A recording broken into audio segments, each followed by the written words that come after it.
Toujours dans notre thème 1 concernant l'urbanisation du monde, nous allons voir dans une deuxième partie les villes dans la mondialisation. Les grandes villes jouent un rôle majeur dans la mondialisation. Elles concentrent de nombreuses fonctions de commandement.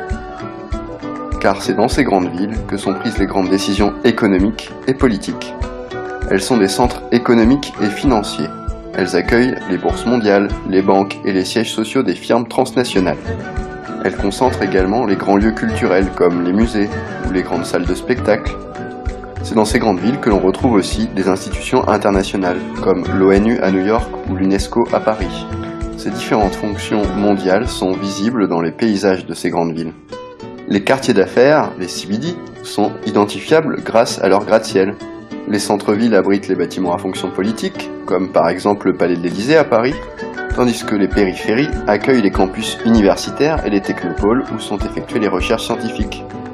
Les métropoles mondiales sont reliées entre elles par différents moyens. Parfois ces moyens sont visibles, aéroports, ports, gares, autoroutes, permettent de transporter voyageurs et marchandises. Mais beaucoup de ces échanges sont invisibles, comme par exemple les échanges d'informations par internet ou les transferts d'argent entre les places boursières. Néanmoins, les villes sont inégalement intégrées à la mondialisation. Les villes globales comme New York, Londres, Paris et Tokyo sont les villes les plus intégrées à la mondialisation. Ces villes font partie de vastes mégalopoles, c'est-à-dire de grandes régions urbaines qui regroupent une concentration exceptionnelle de pouvoir. Elles font partie de ce que l'on appelle l'archipel métropolitain, c'est-à-dire un ensemble de métropoles qui contribuent à la direction du monde et qui entretiennent entre elles des relations privilégiées. Ces villes sont comme un ensemble d'îles au milieu d'un océan, c'est pour ça que l'on appelle cela un archipel. Cette forte intégration à la mondialisation aggrave cependant les inégalités sociales au sein de ces villes. Elles se situent dans les pays développés comme Chicago et Madrid par exemple, et dans certains pays émergents comme Shanghai et Sao Paulo. Même si ces villes mondiales ont moins de pouvoir, elles sont de plus en plus intégrées au réseau de la mondialisation.